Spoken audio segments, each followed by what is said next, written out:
Hello, it's me again, Wolfram Kreis from the European Mainframe Academy. And in the next video clip, I want to talk about message queuing.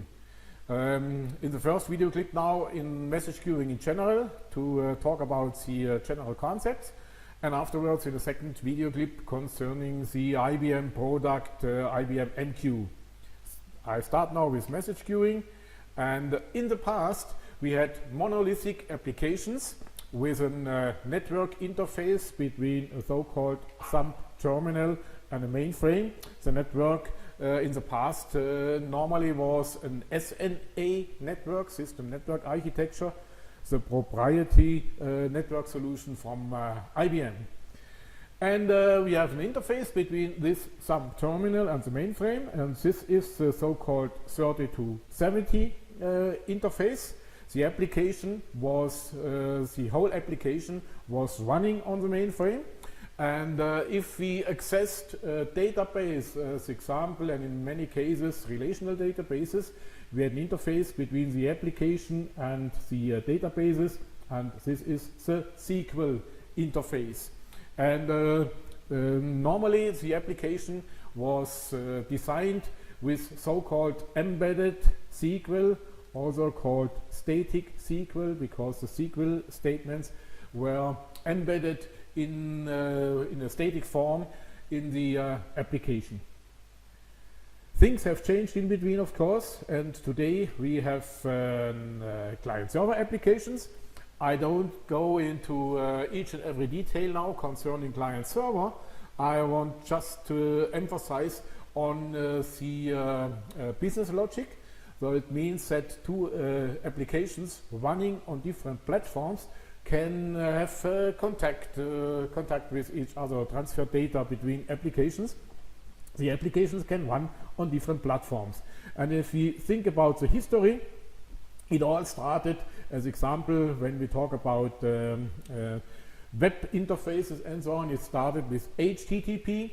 HTTP as an interface for requesting static documents from a server, and the idea came up not just to access static information but also dynamic information, means per program we extract information from a server side and deliver to the client whatever the client is requesting.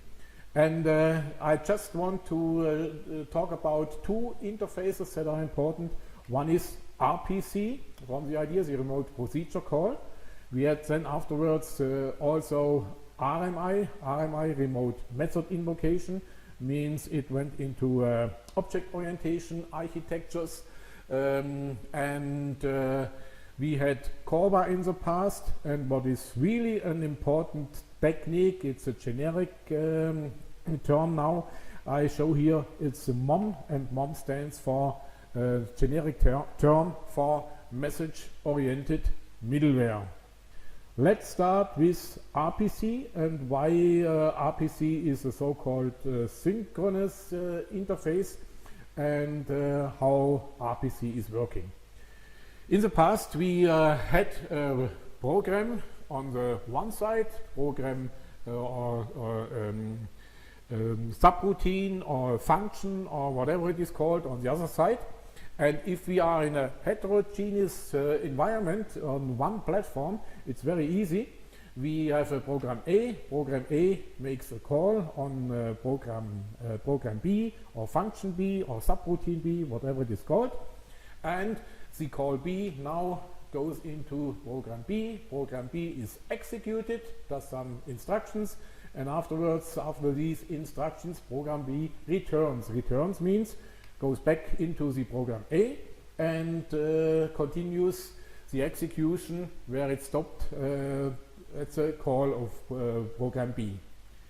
Now think about the idea to have this program A and program B not on the same platform but on different platforms. So we have a network in between, and let's assume we have a program A. It's written on a Unix system in C, and we define as example some arguments we want to transfer to program B, and this argument as example is an integer just called x. On the other side, program B is a program written on the mainframe, written in COBOL, and we define also an integer to get the argument from program A. Now the problem is that a Unix program written in C and a mainframe program written in COBOL, even if we define an integer on both sides, this integer can be different. And for the communication and that it works properly, we need to have a kind of language to define these interfaces.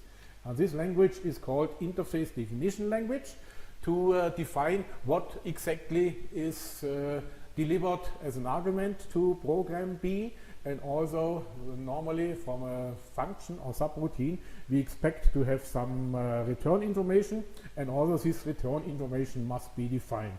And in this case we need an interface definition language.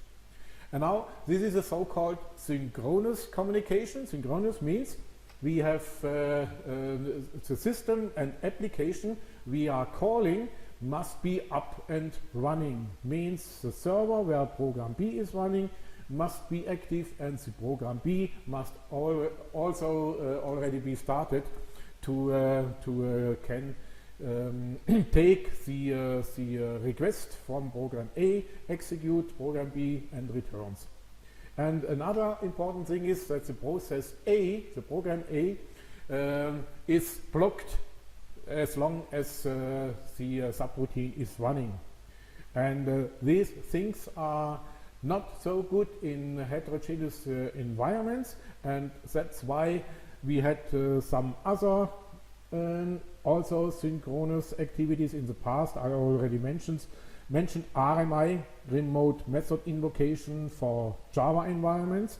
For Java environments we don't need the interface definition language. Why?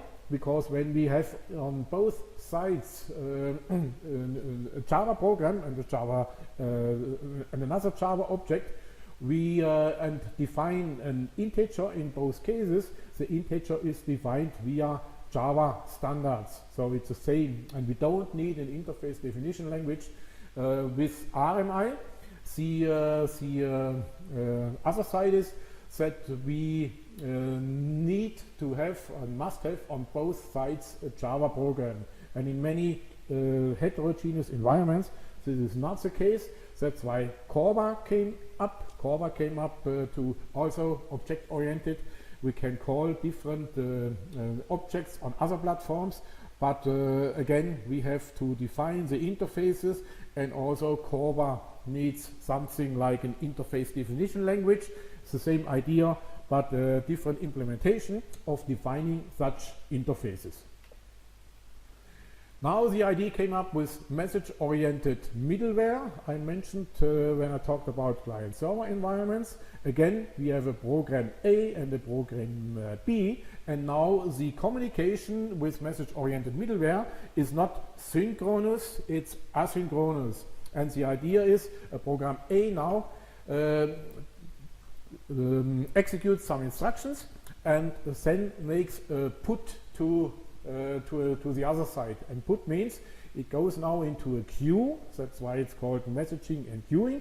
A message goes into a queue, is transferred to the other platform, and on the other platform we also have a queue, and this queue can now be read by program B. Program B does whatever it is requested to do, and when the program B is finished, it puts again a message back to the program A via another queue on the own platform. It's transferred to the other platform, and the program A afterwards can get the message from program B.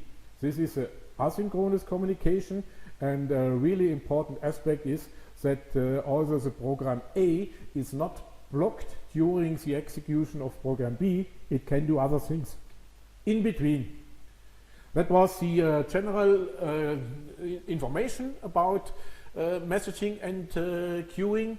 In the next video clip I will talk about the IBM implementation, IBM NQ for messaging and queuing. If you have any questions and remarks, please use the discussion forum. See you again in the next video clip. Thank you for attending.